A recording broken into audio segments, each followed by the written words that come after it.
Hey, everybody. Welcome back to IDP Plus Trends. Tonight, Steve and I are going to take a look on both sides of the ball, offense and IDP. Specifically, we're looking at defensive backs, and then we'll talk about some quarterbacks, some guys who you don't have to spend a high price tag on, guys who we recommend that you pick later in your drafts. Don't pay the premium price on these positions. We're going to give you a draft strategy that helps you find great value at both of these positions for not a lot of capital. Load up on your wide receivers, load up on your running backs, and then come back and think about quarterbacks. Definitely don't think about defensive backs till later in the draft. We got you covered. So right now it is redraft season. What we are going to do tonight, we're going to pull up a site that I have right now, Fantasy Pros. I'm sure you've heard of. I do a lot of research, have done a lot of research from Fantasy Pros for the last 10, 15 years. They have great rankings, but right now it's early in the game. And guess what? There's leagues that are starting to draft up soon. So we're going to try to capitalize on guys who are lower in the rankings, who can provide great value at the defensive back position. We're going to look at first. Before we do that, I wanted to mention, if you have not heard or checked out the website Trophy Smack, highly recommend it, because guess what? It's draft season, folks. So get ahead of the game right now with Trophy Smack's gorgeous draft boards, complete with players' stickers so deep you couldn't possibly need them all. And for the first time, Trophy Smack has an IDP expansion pack for all of our defensive needs out there. So check out Trophy Smack. Get your draft kit today. Steve, going right into the defensive backs here, man. I have the screen on shared here so you can see. Everyone can see. Starting off, man, we got a lot of good players. But we're not going to talk about these number one, these number two, Antoine Winfield, Derwin James. I just don't like to invest highly in these guys. I'm not taking the first defensive back. I'm not even taking the first linebacker off the board because I know my research. And Steve, I know you do too. So the first defensive back I wanted to mention, we're going to scroll quite a bit here. I'm going to talk about number 20 on this list. Number 20 is Javon Holland. And if you have not heard Javon Holland last year, probably because he only played 12 games. Javon Holland is no household name, but is actually a great player. He's been playing for a couple years now for Miami, and going into this year, his Yahoo rank is 23. So when we look at the DraftKings side, when we look at the Fantasy Pros side, we see Javon Holland at 20. Right now, he's 23rd in Yahoo. This is a guy who's not a DB1 as far as paying the price, as far as status, but is going to be a great player, I think, this year. Javon Holland, in those 12 games I had mentioned last year, he had 52 solo tackles, 22 assisted tackles. So he had 74 tackles. Now, if you look at that with a grain of salt, he only played 12 games, but let's just say he played 17. So 17 games, if he would have played that last year, he was on pace for 105 tackles, which anytime a defensive back is giving you more than 100 tackles, that is absolutely wonderful. It plays. It can help your team. Now, Javon Holland, he's not a player who's going to, go in the backfield and have Antoine Winfield 6 sacks or more. I'm not banking on that. And if you've watched our show before, you've heard me say that, the thing with defensive backs specifically that you can bank on is tackles. You can tell me a guy had 15 tackles for loss or 15 pass defense. That's great, right? But for me, those things are really tough to gauge. Something that's easier to gauge, more bankable, is looking at their tackles. So last year, I had mentioned 74 tackles, was on pace for 105, 3 tackles for loss in those 12 games. He had 4 pass defense, no sacks, and no picks. But Javon Holland, man, this is a guy who I really like. If we're talking about, you're in a 10-man league, this is 20 overall. This is a DB2. But to me, I think that if he played all 17 games last year, he would have had easily in reach of defensive back 1 ranked numbers, So this is my first guy. I really like the fact, sometimes injuries, you hold it against the player, but I like the fact that he was a little hurt last year because it drops him down in these rankings. I think 20 is a little bit low. I would have him maybe 15 to 18, something like that. I understand he's missed a couple games, but I think Javon Holland, when we look at a guy who has huge potential that you don't have to spend a high price tag on, that's my number 1 guy, Steve. What do you think about Holland? I mean, he has the ability. I mean, he ranked I think he was averaging over, again, depending on how you're scoring, over 7 points a game. And maybe even higher depending on how your scoring is. So he was a guy that was able to have some success. You think about the Miami defense, teams tend to have thrown on them, right? They had to play catch up. That was a very high powered offense. So he has the opportunity to make some plays back there. So I like his spot. You and I talked about this off screen, like just kind of how these rankings are. I've got a guy that I'm going to talk about. Probably my highest one I'm going to talk about, but I've got Hufanga at, as one of my favorites to grab this year. He was hurt last season. He only played 10 games for the San Francisco 49ers, and everyone knows how successful that 49ers defense was. Right now, he's DB 15. I think he's a higher quality defensive player. Again, somebody I'm not super crazy about going after if his price tag gets a little too expensive because of his name. The year before his injury, he had 95 tackles, 4 interceptions. This past year in the 10 games, he had 3 interceptions. So he creates turnovers. He was a big part of that defense. So I think it's only going to get stronger when it comes into this year. So he's got all off season to get healthy. So I like him as somebody that, again, if it's the right price tag, I think Hufanga is going to be somebody I think is going to be very valuable, especially when he's being treated as DB 15. Because some of these guys that I see ahead of him, um, when again, if we're comparing health, like they weren't as comparable. Like I've got like some of these guys like Duggar ranked too high. I think he's going to be a little too high there. Buda Baker tends to have had some injuries, the last few years.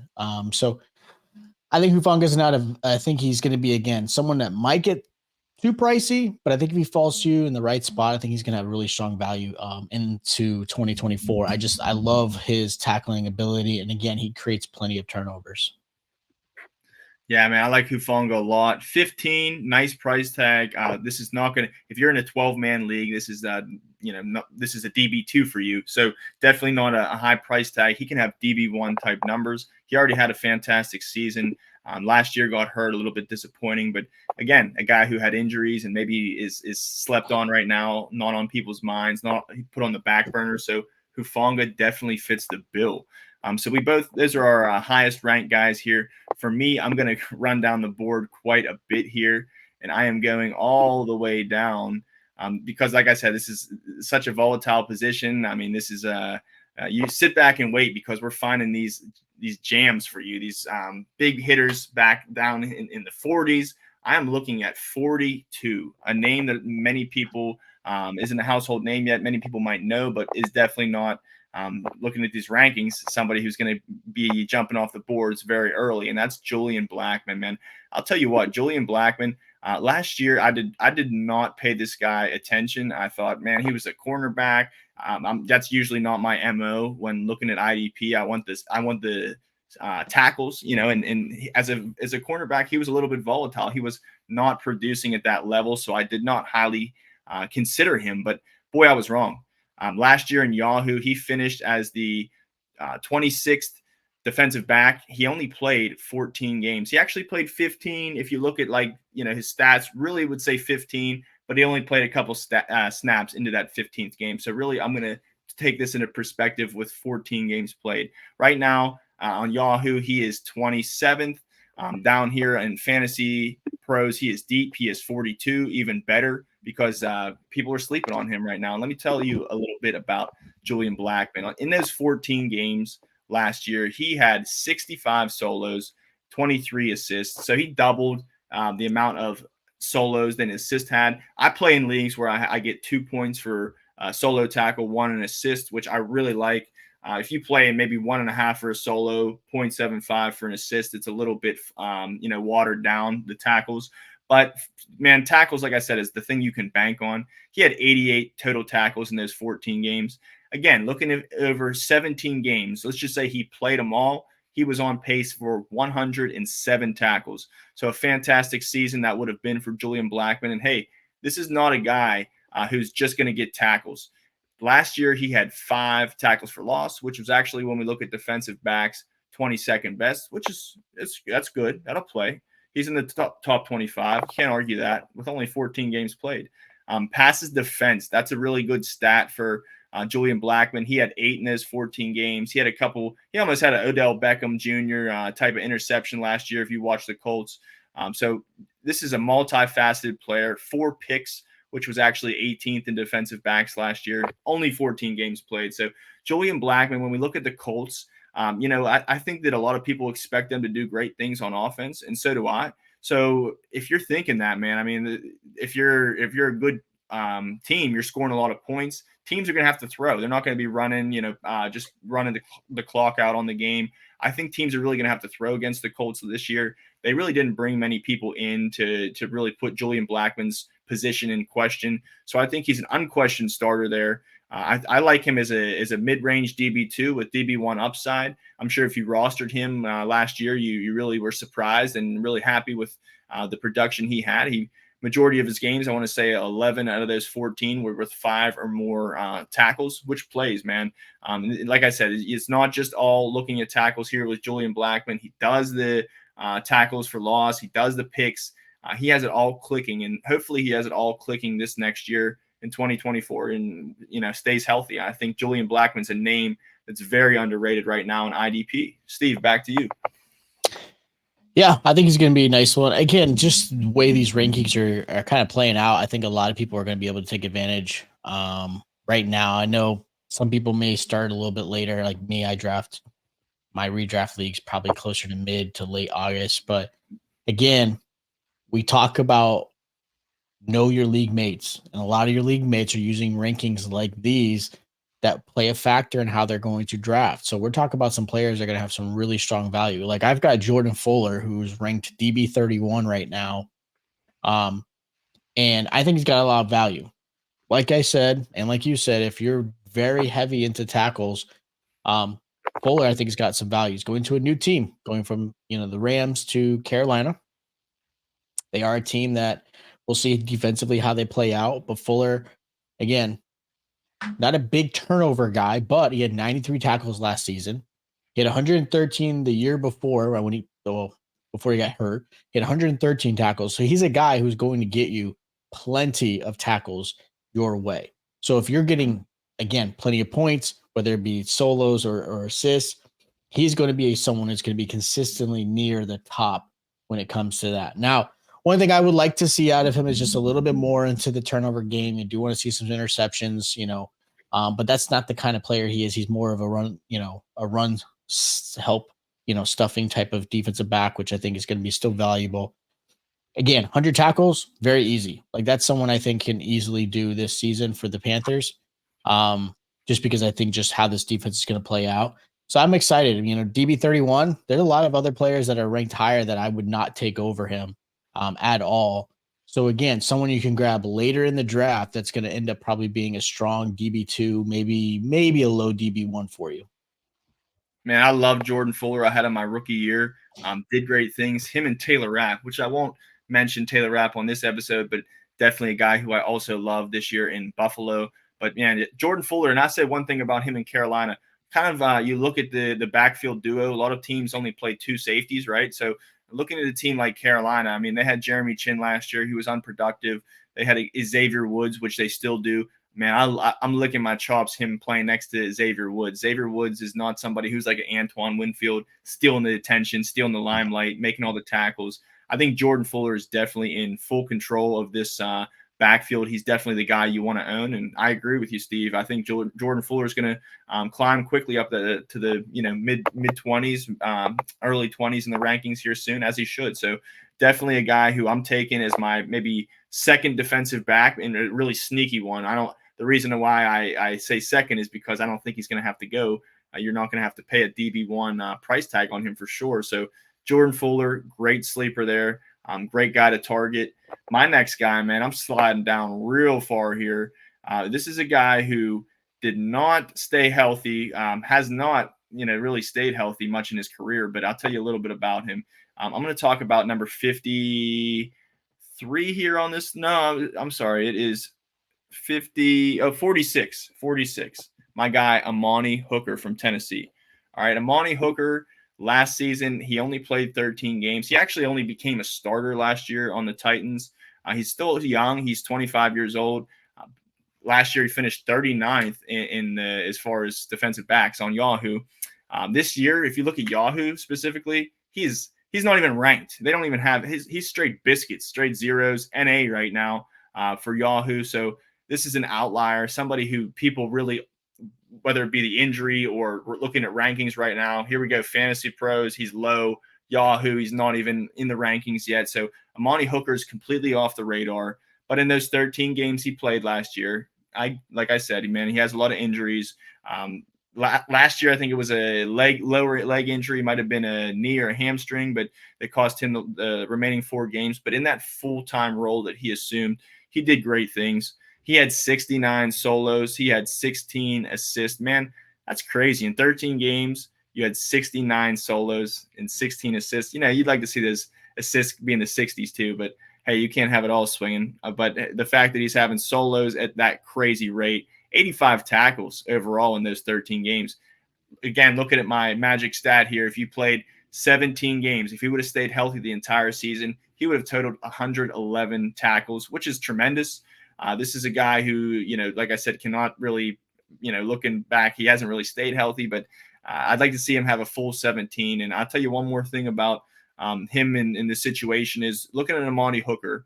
I had said about like the Xavier Woods situation, you want to have somebody that's kind of a more inferior when it comes to fantasy, at least. Amani Hooker, man, plays for the Tennessee Titans. They signed Kenneth Murray as their linebacker. They really don't have much. Cedric Gray, Jack Gibbons, you know, they've got a bunch of guys, just guys, I'll say. And maybe I'm wrong, but I think that's a recipe for success when it comes to IDP. I think Amani Hooker, you know, the fact that he's already bankable when we look at the tackles, I think there might be, you know, the full breakout this year. If you wouldn't have said last year, you know, maybe the injury maybe took that away. But I think last year was a good breakout for him. And I think he can continue, if health provides, to do great things in 2024. 3 tackles for loss in those 13 games, 7 pass defense. He's not a liability. If you're somebody in leagues that usually in my league, it's only 2 points for a pass defense. If that's like 3 or 4, he's not hurting you there, and he's getting you those tackles. So there's no reason to, you know, to chase the interceptions. He only had 1. That's okay. You don't really need that interceptions. You can get me 5 or 6 a year. It doesn't do it for me. I want to see 100 or more tackles. And this is a guy who has a high upside, man. I feel like the lack of linebacker veteran leadership there. He's the leader of this defense, especially when it comes to the defensive backfield. I think Amani Hooker is going to surprise a lot of people this year, and this is definitely a guy that I'm going to hunt this year when it comes to redraft, especially, man. Amani Hooker, love him. Steve, back to you. Yeah, Hooker did well. He averaged 7.2 points. Again, based off their scoring, you know, I think he did a great job. He wasn't too far behind. My guy, who I'm going to mention, and I think you and I both agree, Camryn Bynum. Right now, Fantasy Pros has him, I think 33, which blows my mind because he finished as DB3 last season in fantasy. He led all defensive backs in tackles with 137, which was crazy. 3 forced fumbles. He had 2 interceptions. He had half a sack. You know, I think 9 deflections. Like, this kid was phenomenal for Minnesota, and I don't see that changing. Like, the fact that he's DB 33 in this ranking, it absolutely blows my mind. Like, he is a top 5 defensive back, and he's being treated as if he's like DB 3 in most fantasy teams. Like, I'm hoping, and I think you all agree, whoever's, you know, watching or listening to this, that your home league, your league mates are getting all their rankings right now from this. Because Bynum is a guy that can get you 100 plus tackles. He can get you a couple turnovers. I would like to see him get a little more aggressive on the line, maybe a sack or 2 more than what he had last season. But he was phenomenal, and there's no reason he should be this low. There's very few players. I've looked at this rankings a few times. There's very few players that I'm going to take over him. I think Winfield. I think that's it, actually. I even worry with Derwin James. I'm a huge Derwin James fan. I'm a Florida State fan at heart. I love Derwin James. I think I would take Bynum over Derwin James at this point. Derwin just, you know, obviously has some health issues, and you just can't always stay on the field. So But man, phenomenal. The fact that he's at DB 33 just absolutely blows my mind at the rankings. So if these rankings do not adjust over this next month or so, when you guys start drafting in August, bookmark this page and again, repeat. Bynum should be one of your first players as far as defensive backs go. And you could probably get him late in your draft because the fact that people are going to be, just skipping right over, or your league mates are all watching this and now you guys got to fight for him in the first round. And I'll tell you what, man, maybe something that's on a lot of people's minds. They have Metellus there, who we're also seeing getting snubbed in the rankings here, just right behind Bynum. They have Metellus. They also have Harrison Smith. And yeah, Harrison Smith's a great player, 35 years old, though. I mean, I really don't think that he's going to outperform either of these guys. Last year, the Vikings led the NFL. The three safeties they played, which is more than most teams, all three of those safeties played more than 900 snaps, over 94% of the defensive snaps. So to me, it's not about like, oh, Metellus is coming in and taking his spot. Like Metellus was all over the field. He was playing slot. He was playing corner. He was sometimes rushing the quarterback, off the line. So I just think if there's an odd guy out here, it's Harrison Smith, due to age. Maybe he's more of like a veteran brought back, but I mean, when we look at the past last year, even 2 years ago, Camryn Bynum is part of the past. Looking at right now, I think you look at him on YouTube, him on Twitter. He's saying they're going to win Super Bowls. He's part of that. He's part of the right here, right now, and I think they're going to sign him next year. He's on a contract year, so he's hungry. I think he's part of their future too, man. So I really like Camryn Bynum. I think that's a guy who slept on. Right now in Yahoo, his projected rank, he is 7. Going into this year. So if you're looking on Yahoo for the rankings, you will see him up there. But I'll tell you what, I think top 5, once those top 5 get rolled off the board, I'm not letting Camryn Bynum pass 6. I think absolutely I'm somebody who doesn't like to pay the premium, but I think, man, those stats, they don't lie. And I think he's in a good position for a repeat performance. So, man, I love Cam Bynum too. And I think he's very, very underrated. So this is probably our biggest vote of confidence in Camryn Bynum out of all these guys, all these defensive backs. But man, we had some great talk here, great 3-3 when it comes to defensive backs. We are going to switch gears and we are going to talk about some quarterbacks. But before we do that, I wanted to mention right now we are having a promo at the IDP Plus site. So go to idpplus.org, idpguys.org. Right now, you can get your first month of IDP Plus premium access for $1. If you're not subscribed already, we just hit 1,800 subscribers. So we're doing great things over here. Pats on the back to all of us, and pats on the back for you for rocking with us. So we're not just pretty faces. We don't just do pretty cool things around here. We have an entire suite of tools and rankings for both offense and defense, plus rookie rankings, injury trackers, snap tools, premium articles, weekly fantasy finishes, and more. So right now, get your first month for just $1 with the promo code MOCKDRAFT. So make sure you use that promo code MOCKDRAFT when you sign up for your first month of premium access, and it will be just only $1. So great things going at the IDP Plus team right now. We are looking forward to redraft season, the season ahead, and right now we're going to move into our quarterback, Steve. So taking a look at the quarterbacks, man, let me switch the gear here and share my screen for the quarterbacks. Now, man, I tell you what, I don't like to pay the premium for quarterbacks either. I mean, you can take Mahomes, you can take Josh Allen. Chances are I'll probably be sending you trades with wide receivers that I pick up that do well, maybe package like a Jared Goff and, Jacoby Myers, something for Patrick Mahomes. But that's the way I like to play it. I don't like to draft those quarterbacks early. So we're going to talk about some guys who are later, outside maybe the top 10. My first guy's right on the cusp. He's at number 9, and that would be Dak Prescott. Man, I'll tell you what, Dak Prescott, he just gets disrespected in fantasy, and I love it. I freaking love it, and I think he will this year too, because a lot of people are talking down, like, oh, what offseason moves did the Cowboys make? Maybe people are frustrated there. Maybe Dak's frustrated with the contract situation. And I'll tell you what, I hate to say it, in Dynasty, I am a little worried about that, like how he's feeling. But when we're looking at redraft this 1 year, man, I think Dak Prescott is a guy you want to target here. Look at this. You can get him at 56th overall right now, according to the average draft position. So guess what? You don't have to forego your wide receiver ones. You don't have to forgo your running backs, your boom plays, your big upside plays. You can sit back and get Dak Prescott round 4 or 5, somewhere around there, and he might even go later. Depends on your league scoring. But Dak Prescott, man, I tell you what, led the league in touchdowns last year with 36. 2022, he led the league in interceptions with 15. But last year, he kind of figured it out. Positive regression. He only had 9. So those stats kind of got better. It's not just like he's airing it out and chucking it to whoever. He has great chemistry with his wide receivers. You got CeeDee Lamb there, which is a terrific thing. Jake Ferguson, man, is taken off. And I'll tell you what, I really like some younger guys they have there. Jalen Tolbert is a name that I really like.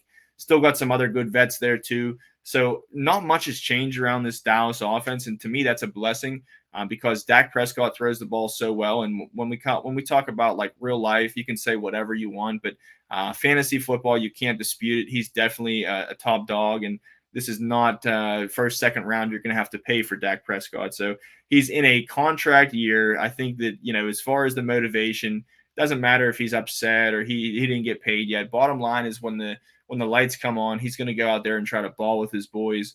So I think this is a tremendous year to draft Dak Prescott in a little bit discounted rate. I'm all in, man. And I'm somebody who, like I said, I don't like to pay the premium. This is still a little bit early for me. Usually I sit back and wait to the Jared Goffs, those kind of lower ranking quarterbacks, the not sexy picks. But I think that this is the prime year to target Dak, Steve. So headed back to you, man. Who you got as your first quarterback? So I will piggyback on that. I will say too many people draft quarterbacks based off of how they do in the actual games. Not to say fantasy wise, because I will say Dak continuously always gets drafted really late and he always continues to be a top 5. Then you get players like, and I'm going to mention it, like Joe Burrow. Okay. I know he was hurt last season. He missed some time, but Joe Burrow got outscored by his backup, Browning. True. His backup, Browning, had averaged over 16 points a game. Burrow averaged 14. Crazy. I mean, but Burrow's going to get drafted consistently high, right? You got player. I mean, I think sometimes the names will help, again, you in fantasy who's listening, maybe grab and get somebody differently. Now, my first quarterback, I'm going really deep in this when we're talking quarterback. Now, we could obviously discuss super flex, and this will all change here, but we're talking a regular 1 quarterback league, so this will be a little different. But the players I'm going to mention are players that you could possibly get really cheap that have potential upside to be a top 12 quarterback. I know it sounds kind of crazy, but my first guy's going to be Caleb Williams. I know Caleb Williams has been the talk all off season. He was the number 1 pick. He's, supposedly the next Patrick Mahomes. Now, I'm not saying he's Patrick Mahomes at all, but if you can do what Patrick Mahomes did, then you're happy. Because Patrick Mahomes last season, even though he's been highly drafted, was QB 14 last season, averaging 17 points at QB 14. So if you can get close to that, then I think you'd be happy because you can get Caleb Williams probably really late. The fact is he's QB 16 right now in these rankings, and this is all predetermined based off the fact that he's got a stellar receiving core. More, right? Keenan Allen. You still got some great tight ends in Kmet, right? You've got Everett. You got some I would say halfway decent running backs in Swift and Roschon and Herbert. Like, this offense is built to really give some success to Caleb Williams. And we're not even talking about the rookie Odunze, who we don't know how he's going to play, but he was great in college. So those 3 receivers, those tight ends, the fact that Caleb Williams is a QB 16, I remember drafting. I'm not afraid. I'm the type I will draft a rookie quarterback if it makes sense. I've drafted plenty of rookie quarterbacks that ended up turning out to be great, and Caleb has the ability to be great. I'll draft him easily. I'll grab my receivers. I'll grab my tight ends. I'll grab everybody else, and I can get Caleb later on, and he'll probably be a top 10 quarterback. Yeah, I agree with you, man. I like that move. I definitely think he's going to be throwing the ball. This is a 2-way player. We look at what Justin Fields did. This is a great offense, and I'm not saying he's going to be Justin Fields at his best, but hey, if he can be anywhere close, this is a discounted rate. And guess what? The loaded offense makes him that much higher of an upside pick. So I like Caleb Williams too. I definitely like that pick, and this is a perfect range to draft quarterbacks. I mean, if you can have Caleb Williams as your second quarterback, what a luxury that would have, maybe in a super flex. But that means you had to probably draft the first one pretty early, so you'd probably be missing out on some wide receivers and running backs too. But if Caleb Williams is your first quarterback and he has a great year, man, that'll set you light years ahead of the opponents in your league. So love that pick, Steve. My next guy, I'm going to slide down the board too, and I'm going to talk about somebody who might be on their, the Cinderella season here, their last season, and that's Matt Stafford. Man, I'll tell you what, this is not. I'm not sitting here saying Matt Stafford should be my number one quarterback, but if you're somebody who likes a backup or maybe just in case there's injury, maybe Stafford gets injured and this point is out the window. But I'll tell you what, if I'm in a 2 quarterback league or a super flex of any kind, I absolutely am salivating when it comes to Matthew Stafford, man. I mean, last year did good things. He was 12th in touchdowns last year, 12th in completions. To me, I mean, he gets another year of Puka. He gets another healthy year of Cooper Kupp. So, I mean, we already hear reports that Kupp's feeling healthy. Puka's looking better than he did, leaner than he was last year. So, Matt Stafford, I hope for his sake that this is not the last season, because I've loved watching him throughout his career. But when we talk about real life fantasy, I mean, how could you not root for Matt Stafford, right? He's just a great player, great fantasy player, and he's getting a little disrespected down here. And I think 19. And I mean, Aaron Rodgers is another Cinderella story, maybe last year, but I think the difference between Matt Stafford, the offense he plays in, the situation he's in, versus Aaron Rodgers coming off that injury, I just think it's light years, night and day difference. I mean, I'd rather have Matthew Stafford than many of these guys above and below. But yeah, definitely not somebody who I'm sitting here and saying should be your number one and put all the eggs in one basket, because injuries can happen, right? Somebody in their last year, maybe stats do regress a little bit, but I'm not seeing it that way. I really like Matthew Stafford. Like I said, predominantly, and this is a 2 quarterback or a super flex mindset. But if you are in that, I think Matthew Stafford is definitely a guy who you don't have to pay a high price tag. You can still load up on that offense and come back and pick him later. But don't wait too much longer, because after that, I'll say that I think things kind of dip off. I've got one more for you, but I'm going to pass it back to Steve for his next. I like Stafford, man. You got some good receivers. I mean, I hope they don't do well because they're in the NFC, but, we'll see how things play out. So my quarterback is Bryce Young. Now, I'm talking real deep right here. So he's QB 26, and I get it. There's not a lot of high expectation, even though he was a previous 101 pick in most dynasty drafts. So, I get it. He didn't play well. He struggled. That offense was not great. But I have hope. He's got a new coach. His new head coach was the previous offensive coordinator for Baker Mayfield, who ended up as QB 10 last season, which is huge.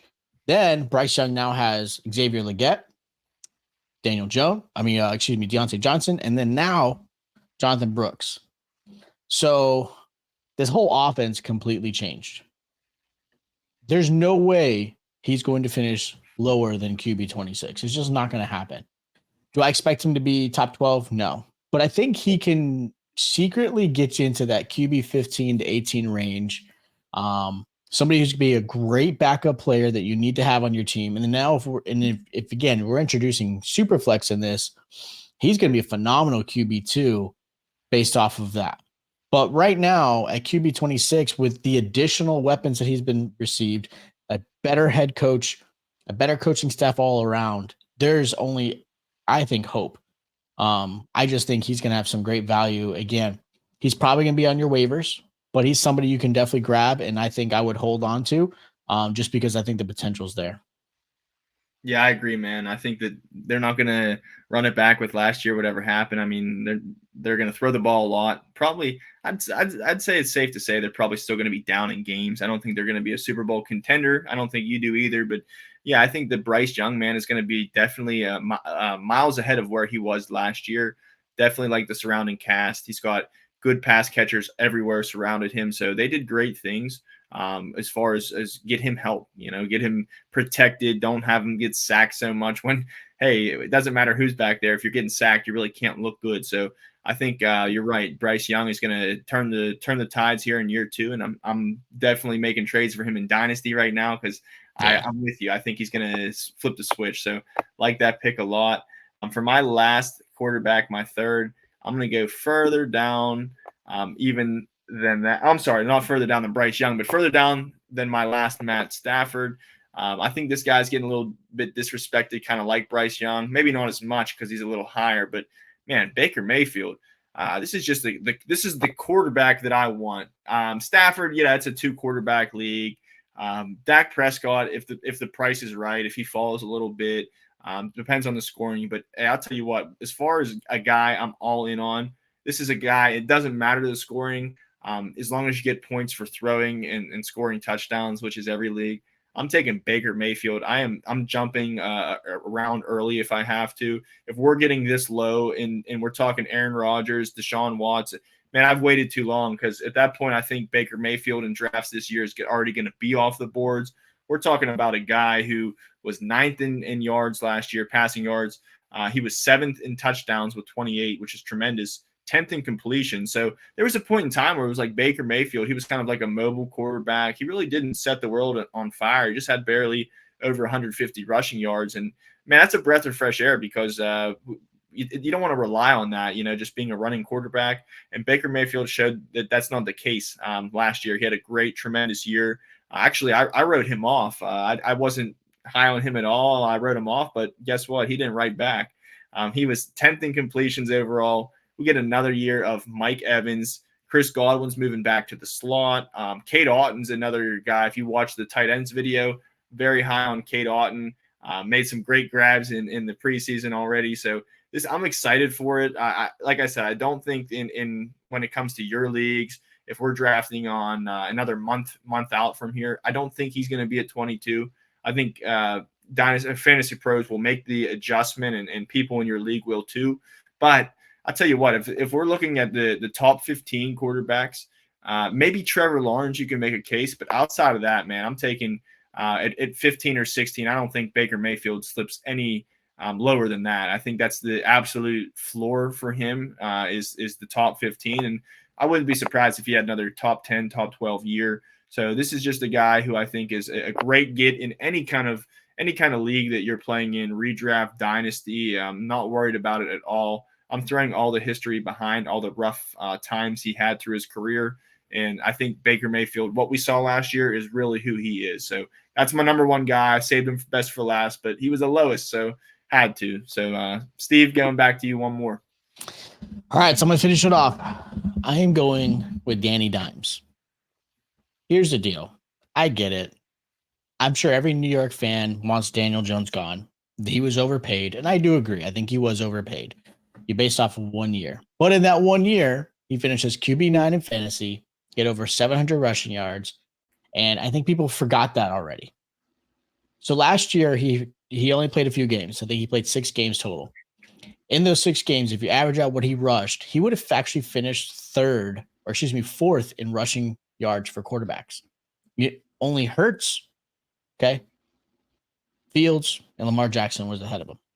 So again, rushing matters with quarterbacks when it comes to fantasy. So if I can get the 4th best rushing quarterback, and I didn't mention Josh Allen. He was ahead of Josh Allen last season. I think he actually would have been even higher when it comes to yards. Wow. Now you have no Saquon Barkley, so the offense can be put really on to Daniel Jones. But he finally has, since he's been there, a wide receiver 1 in Malik Neighbors. Look, I like Jalen Hyatt. I like Wan'Dale Robinson. I like some of these other guys that he's got, and I think those are great players that are going to be a big factor. But Neighbors is huge. And then on top of that, you got Singletary, who I do like. I don't think he's no Saquon, but I do like him. I think he's going to have value. But I think that value actually goes back to Daniel Jones, where he becomes a nice little rushing quarterback towards the red zone, taking away some of that from Singletary. So if Daniel Jones stays healthy, Dayball, will obviously get him in position.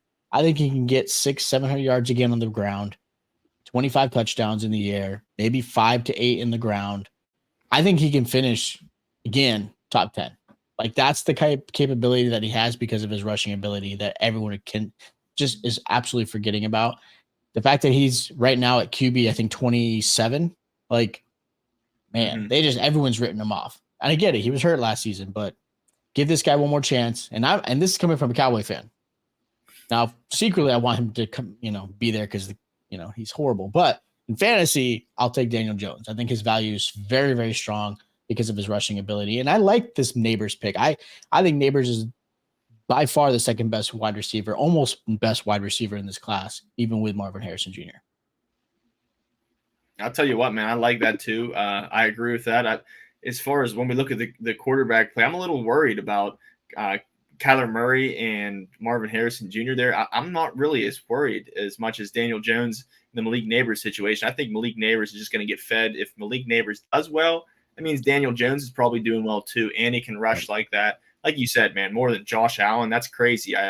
You learn something new every day. So I think Daniel Jones has high upside here. If we're looking this late in especially 2 quarterback or super flexes, the upside is immense. So hopefully he can turn the tide, flip the switch, and get right. So love that pick, Steve. Thank you for being with me tonight, talking about these quarterbacks and defensive backs. And thank you to everyone who's viewed and listened to our show. Hopefully you caught traction before of our show. If not, keep with us. We're going to keep pumping out these sleepers throughout the offseason. If you haven't checked out our old shows about every other position we talked about besides defensive line, we got that coming next week with a couple other combinations. So listen, we talk offense, we talk defense. It's IDP Plus. We're here for everything. So if you have any questions, leave a comment. If you have any comments, leave a comment too. And we look forward to seeing you next time. Thank you for everybody for viewing and listening, and stay healthy. Enjoy your evening.